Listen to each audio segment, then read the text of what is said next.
Five ways to save water.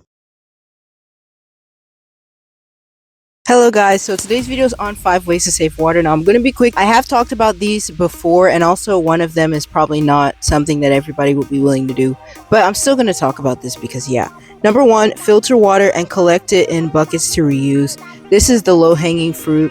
Now if you can't filter it, at least only collect water that is clean. So for example, you washed your hands, you can use that water for something else, which I will talk about. And the reason why you want to collect it specifically in buckets is because not only do buckets hold a lot, you can collect them and you can pour them into gallons easier. Water spread over water flow. So when you're washing dishes, right, some people will just turn the tap all the way to high.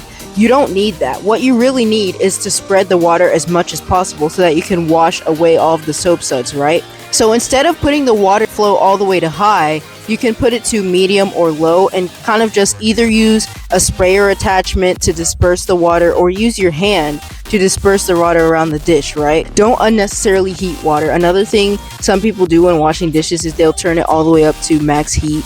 That is necessary sometimes, but you only really need it if something is really oily and the oil is so stubborn to get off. For example, on plastic, if ceramic is oily, if glass is oily, if metal's oily, even that is easier to clean off and doesn't really require hot water most of the time. Another example is in the washing machine. You don't need hot water to wash unless you're washing something like a towel with a lot of germs in it. So just save yourself a little bit of water and energy, and just use the hot water when necessary. Using water in smart ways. So I talked about this shaving trick in one of my older videos, which is now deleted, where I would just wiggle the razor in water to get the hair off rather than always rinsing it with water. And then after that I would just shower. And also you just pour that water down the toilet, or preferably somewhere else where it could be dealt with. Another good example is, let's say you're washing something like rain boots where water easily runs down it.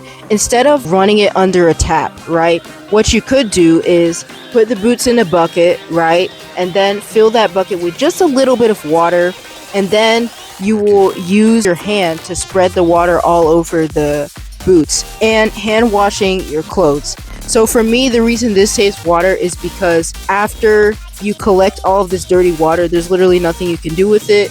Obviously, you shouldn't use it for consumption. That's gross, right? So hand washing is the best option to use it for.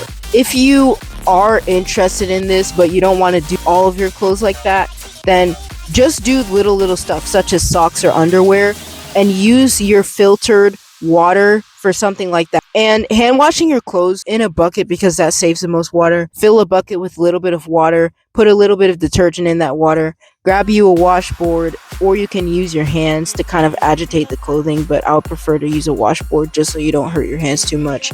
And you're done, right? And then you just rinse it out with a little bit more clean water and you're finished. Okay guys, so let's go ahead and finish up this video so that I can edit. Bye!